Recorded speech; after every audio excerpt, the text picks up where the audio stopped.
उम्र बढ़ने के साथ दवाइयां, टेस्ट, डॉक्टर के चक्कर, इन सब का खर्च अलग। ऐसे में अगर किसी पेंशनर की पेंशन से 15 साल तक हर महीने कम्यूटेशन रिकवरी के नाम पर कटौती होती रहे तो सम्मानजनक जीवन जीना आसान नहीं रहता। बहुत से पेंशनर कहते हैं कि रिटायर होने के बाद उन्हें आजादी नहीं बल्कि एक नई किश्तों वाली जिंदगी मिल जाती है, जिसमें कम्यूटेशन की कटौती एक स्थायी तनाव बनकर बैठ जाती है। इसीलिए लंबे समय से यह मांग उठ रही थी कि कम्यूटेशन रिकवरी की 15 साल की अवधि को कम किया जाए। अब जो इनपुट सामने आ रहे हैं वे बताते हैं कि संबंधित समितियों ने 15 साल की रिकवरी अवधि को घटाकर लगभग 11 या 12 साल करने पर गहन स्तर पर चर्चा की है। कई बैठकों में यह माना गया है कि मौजूदा दौर में 15 साल की अवधि बहुत लंबी हो जाती है और इसे कम करना व्यावहारिक भी है और न्याय संगत भी। अगर भविष्य में यह फैसला लागू होता है तो लाखों पेंशनरों के लिए इसका मतलब होगा कि उन्हें 3-4 साल पहले ही फुल पेंशन मिलनी शुरू हो सकती है। जरा सोचिए, आज कोई पेंशनर 34,000 रुपए की पेंशन का हकदार है, लेकिन कम्यूटेशन रिकवरी की वजह से हर महीने उसकी पेंशन से मोटी कटौती हो जाती है और उसके हाथ में काफी कम रकम आती है। अगर रिकवरी की अवधि 15 से घटकर 11 या 12 साल हो जाती है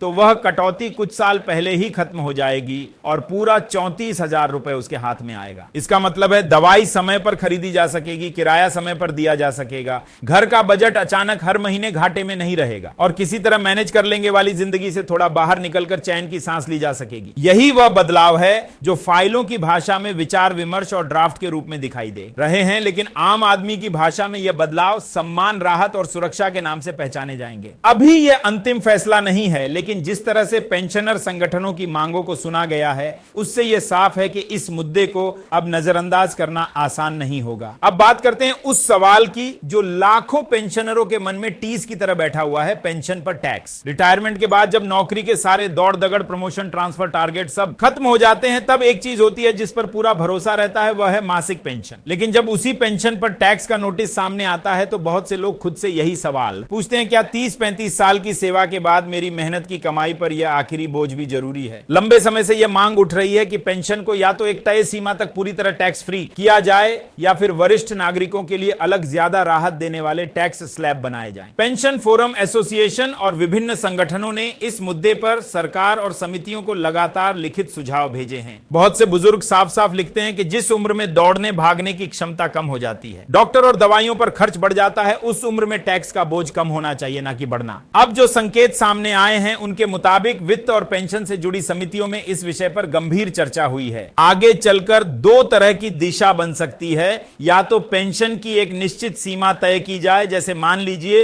एक खास रकम तक मिलने वाली पेंशन पर कोई टैक्स ना लगे और उससे ऊपर की राशि पर ही टैक्स की गणना हो, या फिर आयकर की स्लैब व्यवस्था इस तरह बनाई जाए कि वरिष्ठ नागरिकों को अतिरिक्त राहत मिल सके। उम्र बढ़ने के साथ साथ उनके लिए कर का बोझ हल्का होता जाए। अगर ऐसा कोई मॉडल लागू होता है तो यह सिर्फ कागज पर कुछ लाइनों का बदलाव नहीं होगा, बल्कि यह संदेश होगा कि इस देश में सेवा और समर्पण की कद्र नीतियों के स्तर पर भी की जाती है, सिर्फ भाषणों में नहीं। अब तीसरी बड़ी चिंता फिक्स्ड मेडिकल अलाउंस। कागज पर इस भत्ते का नाम चिकित्सा है, लेकिन आज की मेडिकल महंगाई के सामने बहुत से पेंशनर इसे मजाक जैसा महसूस करते हैं। जरा अपने आसपास की हकीकत देखिए। एक साधारण बीमारी के लिए डॉक्टर की फीस, कुछ बेसिक टेस्ट, 2-4 दिन की दवाइयां, और अगर जरा भी मामला सीरियस हुआ तो अस्पताल का बिल कुछ ही दिनों में हजारों रुपए की चपत। ऐसे में अगर फिक्स्ड मेडिकल अलाउंस के नाम पर किसी बुजुर्ग को कुछ 100 रुपए दिए जाएं तो वह राशि प्रतीकात्मक हो सकती है, वास्तविक मदद नहीं। काफी समय से यह मांग उठ रही थी कि फिक्स्ड मेडिकल अलाउंस को बढ़ाकर कम से कम 5,000 रुपए या उससे ऊपर किसी यथार्थवादी स्तर पर लाया जाए, ताकि पेंशनर कम से कम बेसिक इलाज, टेस्ट और नियमित दवाइयों का खर्च खुद उठा सके। ताजा इनपुट यही बताते हैं कि संबंधित समितियों ने इस मांग को सिर्फ सुनने तक सीमित नहीं रखा, बल्कि इसे व्यावहारिक माना है। चर्चा में यह बात भी सामने आई है कि अलग अलग आयु वर्ग और अलग अलग पेंशन स्लैब के हिसाब से मेडिकल सहायता की संरचना बनाई जा सकती है, यानी जो पेंशनर उम्र में ज्यादा बड़े हैं या जिनकी पेंशन बहुत कम है उन्हें अतिरिक्त सहयोग दिया जाए। अगर भविष्य में ऐसा कोई ढांचा बनता है और नोटिफिकेशन के रूप में सामने आता है तो यह सिर्फ सरकारी आदेश नहीं होगा, बल्कि लाखों परिवारों की चिंता सीधे कम होगी। पेंशनर बेहतर अस्पताल चुन पाएंगे, टेस्ट टालने की बजाय समय पर करवा सकेंगे, दवाइयों की डोज आधी अधूरी लेने की मजबूरी कुछ हद तक कम होगी और बीमार पड़ना महंगा पड़ता है वाली सोच के साथ जीने की मजबूरी थोड़ी हल्की होगी। अब नजर डालते हैं महंगाई भत्ते डीए पर चल रही चर्चाओं पर। सरकार की तरफ से हमेशा यह कहा जाता है कि डीए महंगाई के असर को कम करने के लिए दिया जाता है, लेकिन जब कोई बुजुर्ग बाजार में सब्जी, तेल, दाल, गैस, दूध, किराया, स्कूल फीस और बाकी खर्चों की रफ्तार देखता है,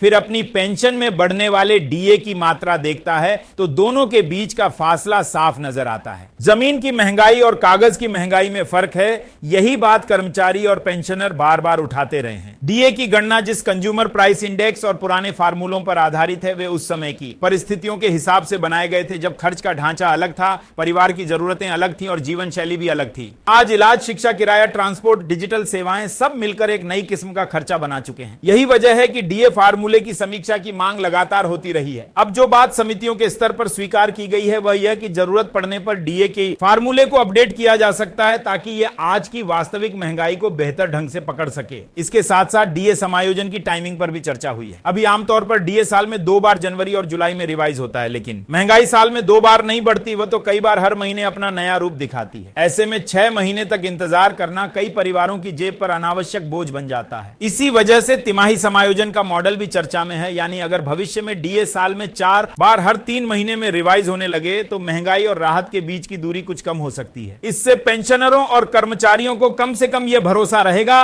कि महंगाई अकेली नहीं भाग रही, उसके पीछे राहत भी थोड़ी ज्यादा तेज रफ्तार से चल रही है। अब बात करते हैं उस मुद्दे की जिसने पिछले 2-3 साल से पूरे देश के पेंशनरों और कर्मचारियों के मन में लगातार बेचैनी पैदा कर रखी है, 18 महीने का लंबित डीए एरियर। कोविड के कठिन समय में सरकार ने वित्तीय दबाव का हवाला देते हुए महंगाई भत्ते की 3 किस्तें रोक दी थी। उस समय कहा गया था कि यह एक अस्थायी कदम है और बाद में स्थिति देखकर फैसला लिया जाएगा। आज परिस्थितियां पहले जैसी नहीं रही, अर्थव्यवस्था धीरे धीरे पटरी पर लौट आई, लेकिन उन 18 महीनों की रोकी गई किस्तों का एरियर बहुत से लोगों के लिए अब भी सिर्फ कागज और फाइलों में ही कैद है, जेब तक नहीं पहुंचा। यह कोई छोटी मोटी रकम नहीं है। करोड़ों कर्मचारियों और पेंशनरों के लिए यह एरियर वह पैसा है जिसे उन्होंने अपने दिमाग में कई बार खर्च कर लिया है। किसी ने सोचा इससे पुराना कर्ज उतार देंगे, कोई घर की मरम्मत या बच्चों की पढ़ाई पर लगाएगा, कोई शादी ब्याह के खर्च का प्लान बना चुका था। अब यह मामला न्यायालय तक पहुंच चुका है और आने वाले समय में इस पर आने वाला फैसला सीधे सीधे इन परिवारों की आर्थिक स्थिति पर असर डालने वाला है। अगर अदालत यह मानती है कि रोकी गई इन किस्तों का भुगतान करना ही होगा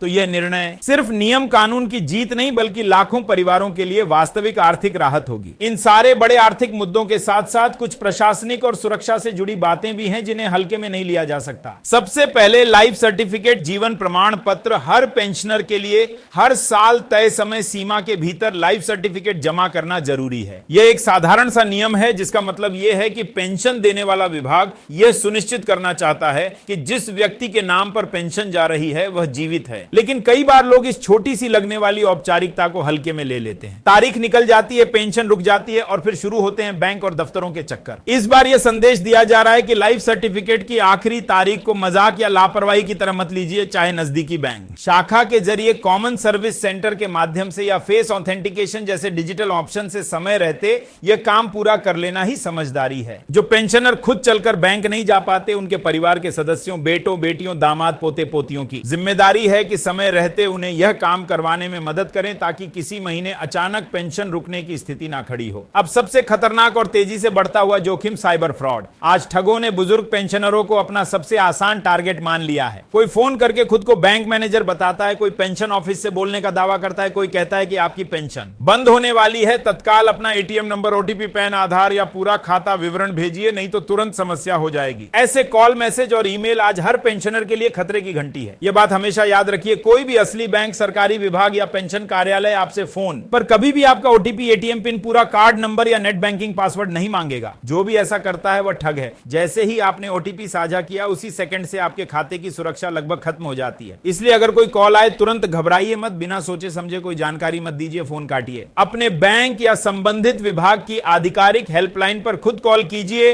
और वहां से पुष्टि कीजिए कि सच क्या है। यह छोटी सी सावधानी आपकी पूरी उम्र की कमाई को सुरक्षित रख सकती है। अब इन सब बातों को एक साथ रखकर देखिए, कम्यूटेशन रिकवरी अवधि को 15 साल से कम करने पर गंभीर चर्चा, पेंशन पर टैक्स में राहत देने के संभावित विकल्प, फिक्स्ड मेडिकल अलाउंस को वास्तविक स्तर तक बढ़ाने की दिशा, डीए फार्मूले की समीक्षा और तिमाही समायोजन का प्रस्ताव। 18 महीने के एरियर पर चल रही न्यायिक प्रक्रिया, लाइफ सर्टिफिकेट की सख्त समय सीमा और साइबर सुरक्षा के स्पष्ट निर्देश, ये सब मिलकर के ये तस्वीर बनाते हैं कि कर्मचारियों और पेंशनरों की आवाज अब सिर्फ सुनी नहीं जा रही बल्कि नीति की भाषा में लिखी भी जाने लगी है। हाँ, अभी बहुत सी चीजें विचाराधीन है, ड्राफ्ट में है, प्रक्रिया में है, लेकिन दिशा बदलती हुई दिख रही है। जिस दिन किसी बुजुर्ग को 15 साल से पहले ही फुल पेंशन मिलने लगेगी, जिस दिन पेंशन पर टैक्स का बोझ हल्का होगा, जिस दिन मेडिकल भत्ता वास्तव में इलाज की कीमत के करीब आएगा, जिस दिन डीए महंगाई की असली रफ्तार के थोड़ा और पास पहुंच जाएगा और जिस दिन 18 महीने का बकाया एरियर बैंक खाते में साफ साफ दिखाई देगा, उस दिन यह महसूस होगा कि व्यवस्था ने सेवा और समर्पण की कद्र सिर्फ शब्दों में नहीं, फैसलों में भी की है।